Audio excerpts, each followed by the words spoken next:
Hello guys, a very good morning to you all. Myself Saurav Srivastava started going to teach you geography, chapter 3. Today I am going to discuss, and chapter 3, part 2, and I am going to discuss from this heading types of rainfall. Rainfall कितने तरह का होता है तो उसे हम सीखेंगे types of rainfall. Rainfall कितने तरह का होता है. इस चैप्टर के कंप्लीट होने के बाद मैं ज्योग्राफी के सारे चैप्टर्स के नोट्स चेक करूंगा आपसे, तो ये ध्यान रहे आप लोग धीरे धीरे नोट्स को कंप्लीट करते रहेंगे. टाइप्स ऑफ रेनफॉल तो देखते हैं, broadly speaking there are 3 types of rainfall. हम देखते हैं कि यहाँ पे इंडिया में 3 तरह की रेनफॉल होती है. मेनली कितने टाइप की? 3 टाइप्स. आपसे पूछा जाएगा कितने तरह की रेनफॉल होती है तो 3 टाइप्स की होती है. ठीक है, अभी मैं इसको बना दे रहा हूँ कौन कौन से टाइप की 3 टाइप्स. ठीक है, जैसे जैसे हवा ऊपर उठती है उसके हिसाब से. जैसे रिलीफ रेनफॉल, इसमें पहले को हम कहेंगे LIEF, relief rainfall. Relief rainfall. दूसरा कन्वेक्शनल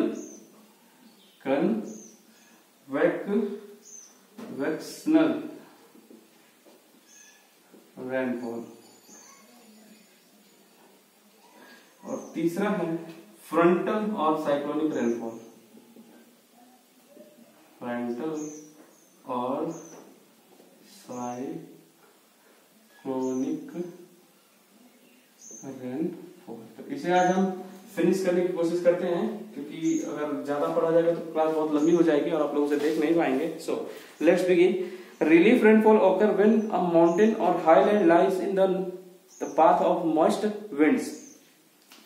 रिलीफ रेनफॉल तब होती है जब माउंटेन या हाईलैंड में मॉइस्ट विंड, मतलब कि जब हवा में नमी बढ़ जाती है तब हमें रिलीफ रेनफॉल देखने को मिलता है. The side of the mountain that faces the in the wind is called the windward side. जिस हवा से बारिश होती है उसको विंडवार्ड साइड बोला जाता है. The warm moist air is forced to rise along the wide wind slope of the mountain. ठीक है, जो गर्म हवा होती है वो पहाड़ी की तरफ जाती है. as the air ascend it cools, जैसे जैसे वो ऊपर जाती है ठंडी होती जाती है. and get saturated, और saturated का मतलब वो धीरे धीरे ड्रॉपलेट्स में कन्वर्ट होती चली जाती है और वही रेनफॉल का कारण बनती है. Okay, as the air descended down, जैसे जैसे हवा नीचे आती है mountain known as the leeward side, उसको लीवर्ड साइड बोला जाता है. It becomes warmer and dry, तो ये सूखा होता है, गर्म होता है. ठीक है, so the leeward side receives little और नो रेनफॉल. इसलिए जो हवा नीचे की तरफ आती है इसमें या तो बहुत कम बारिश होती है या बारिश होती ही नहीं है. Okay, hence this area is known as the rain shadow area. इसलिए इस एरिया को क्या बोला जाता है, मतलब जहां कम बारिश होती है रेन शैडो एरिया बोला जाता है. ध्यान. Hence, this area is known as the rain shadow area. In India, the western side of the Western Ghat receive heavy rainfall. India में देखा गया कि वेस्टर्न घाट में सबसे ज्यादा बारिश होती है, या हम कह सकते हैं कि सबसे ज्यादा बारिश वाला एरिया कौन सा है? वेस्टर्न घाट है.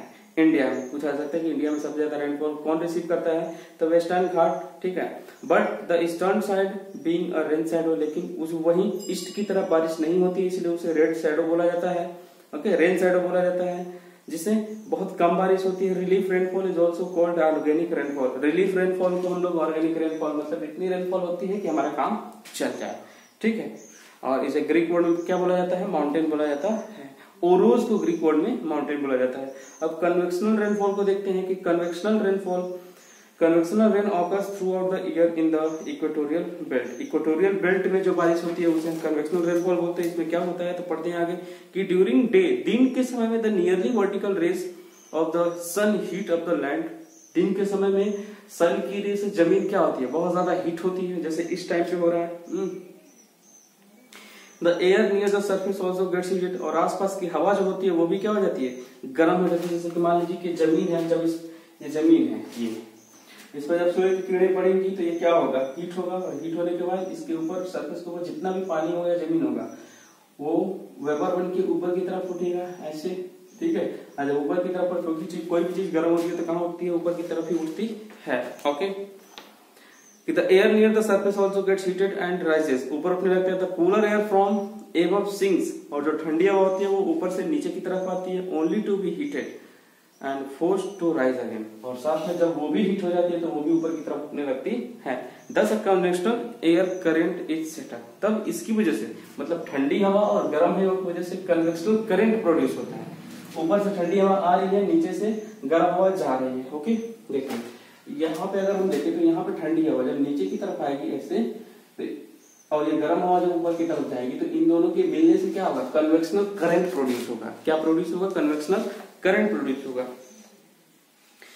और ये किस में कन्वर्ट हो जाएंगे, अचानक ये पानी की बूंद में कन्वर्ट हो जाएंगे। Cloud from when the air cools, हवा ठंडी होने लगेगी, और वाटर ड्रॉपलेट्स आइस क्रिस्टल में कन्वर्ट हो रहेंगे। These clouds led to very heavy rainfall, इसकी वजह से बहुत ज्यादा बारिश होती है।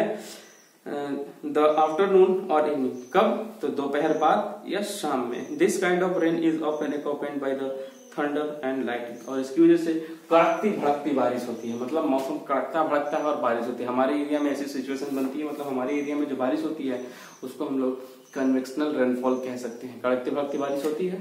सो आई होप आप समझ गए होंगे।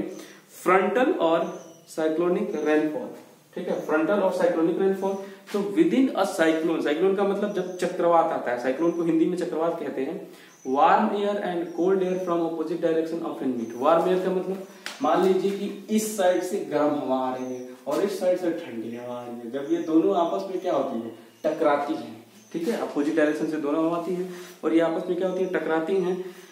तो वेयर दे मीट, तो जहां पर ये मिलती है वहां पे एक जोन क्रिएट होता है, और उस जोन को हम लोग क्या कहते हैं, फ्रंट कहते हैं। ये जो जोन ठंडी गर्म हवा और ठंडी हवा, मान लीजिए वार्म एयर है और ये क्या है, कोल्ड एयर है, ठीक है। तो इसके मिलने से ये जो प्लेस बना, इसको बोला जाता है फ्रंट। क्या बोला जाता है, फ्रंट बोला जाता है। आई होप आप समझ रहे होंगे, फ्रंट बोला जाता है। इसलिए इसका नाम क्या है, फ्रंटल और साइक्लोनिक रेनफॉल। जब फ्रंट बनेगा तो इसकी जो गति होगी यहाँ पे ऐसे गोल गोल ये घूमने लगेगा,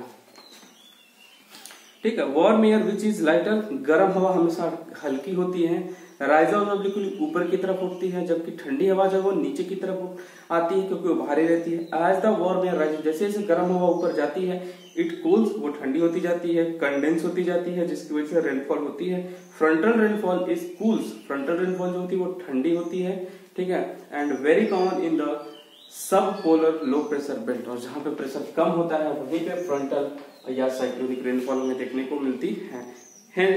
Here cyclones occur when the warm western lies are forced to rise over the cold polar air. I hope आपको समझ में आया होगा, ठीक है। अब देखिए हम पढ़ेंगे अगला कि मेजर वाटर बॉडीज। अगली हेडिंग क्या है हमारे पास, major water bodies. Major water bodies, बड़ी बड़ी वाटर बॉडीज कहाँ कहाँ पे है, इसे हम आज थोड़ा बहुत जान लेते हैं। वाटर बॉडीज अबाउट, हम जानते हैं कि पृथ्वी यानी कि अर्थ का जो है 71% पार्ट वो पानी से ढका हुआ है, ये तो हम जानते ही हैं। At present southern hemisphere has the much more water, southern hemisphere में ज्यादा पानी है, ठीक है। मच लेस लैंड, लैंड कम है नॉर्थर्न हेमिस्फीयर की अपेक्षा। However the distribution of land and water body change slowly with time, और जैसे जैसे समय बीतता जा रहा है तो लैंड और वाटर का जो डिस्ट्रीब्यूशन है वो भी बदलता जा रहा है। Tectonic process created mountain, tectonic plates, tectonic process से माउंटेन क्रिएट हो रहे हैं, जिसकी वजह से ओशियन अपनी पोजीशन को चेंज कर रहे हैं, लैंड भी अपनी पोजीशन को चेंज कर रहे हैं। Okay, spells of warm climate, मौसम गर्म हो रहा है, ठीक है, बर्फ पिघल रही है। Raising of the sea level, समुद्र का लेवल बढ़ रहा है। And the submerging low land areas, ठीक है, और जो लो लैंड एरियाज है वो पानी के अंदर डूबते चले जा रहे हैं। And spells of cold climate, और मौसम ठंड के दिन में बहुत ज्यादा ठंडा होता चला जा रहा है। Cause large quantities of ocean water to freeze, जिसमें 10 lowering the sea level of the exposing new land, जहां पे सी का पानी कम हो रहा है वहां पर लैंड क्रिएट हो रहे हैं। ओशियंस अकाउंट फॉर और 97% of the water present on the earth. Ocean में जो है वो हमारे अर्थ पर जितना भी पानी प्रेजेंट है उसका 97% जो वाटर है वो ओशियन के अंदर प्रेजेंट है, ये तो हम जानते हैं। ओशियन हीट्स अप, ओशियन गर्म होता है, ठंडा होता है, मतलब जितना तेज वो गर्म होगा उतना ही तेज क्या होगा, ठंडा होगा। Okay, they can store much more heat, वो ज्यादा हीट को स्टोर कर सकता है एटमॉस्फेयर का। They are also the main source of water vapour in the atmosphere. Atmosphere में जो वाटर वेपर का ज्यादा से ज्यादा सोर्स है वो हमें ओशियन से ही देखने को मिलता है, क्योंकि ओशियन का सरफेस बहुत बड़ा है, तो उसकी हीट की एब्जॉर्ब करने की कैपेसिटी भी बहुत ज्यादा होगी, जिसकी वजह से वाटर वेपर की जो क्वांटिटी है वो ओशियन की एटमॉस्फेयर में ज्यादा होती है। आई होप आप समझ गए होंगे। They are also the main source of water vapor in the atmosphere. These properties of ocean influence the climate, जिसकी वजह से क्लाइमेट चेंज होता है। Places near the coast do not usually experience extreme temperature. इसीलिए जो coastal areas होते हैं वो ज्यादा एक्सट्रीम टेम्परेचर को अनुभव नहीं कर पाते। And also get more rainfall, ज्यादा वहां बारिश होती है, ठीक है, दूसरे आइलैंड की तरह। The mineral deposits found on the ocean floors and many of the marine organisms living the ocean are economically important to us. Coastal areas के किनारे, मतलब कोस्टल एरियाज में मिनरल्स भी ज्यादा मिलते हैं, प्रोडक्ट भी ज्यादा मिलते हैं, तो कोस्टल एरियाज क्या है, हमारे लिए मोस्ट इंपोर्टेंट है। बिसाइड्स इसके अलावा the oceans have been used for trade and transport between countries. यहाँ तक कि ओशियन का जो पोर्ट है उसका यूज हम लोग इंटरनेशनल ट्रेडिंग के लिए भी करते हैं। मतलब दूसरे देशों में अगर हम जाना है तो हम समुद्र के थ्रू ही जाते हैं, एयर से भी जाते हैं, लेकिन समुद्र के थ्रू जाना ज्यादा आसान है। Okay, the major water bodies found on the land और रिवर। मेजर वाटर बॉडीज दूसरा क्या है हमारे पास, रिवर है जहां सबसे ज्यादा पानी पाया जाता है। तीसरा हमारे पास लेक्स हैं और चौथा ग्लेशियर्स हैं। They hold only a small percentage of water, लेकिन फिर भी लेक्स में, रिवर्स में और हम कह सकते हैं क्या तीसरा हमारा है ग्लेशियर्स में स्मॉल अमाउंट ऑफ वाटर है। ओशियन में 97% वाटर है, ये बात को ध्यान रखिएगा। They hold only a small percentage of water. Reverse influence human life, river की वजह से ह्यूमन लाइफ सर्वाइव होती है। They provide water for drinking, ये हमें पीने के लिए पानी देते हैं, खेत सींचने के लिए देते हैं, पावर जनरेट करने के लिए देते हैं। And they also serve as transport road, और इसकी वजह से ट्रांसपोर्ट रोड भी क्रिएट होता है। तो आज की क्लास को यही एंड करते हैं, अगली क्लास में हम लोग थोड़ा और डिस्कस करने की कोशिश करेंगे। Thank you.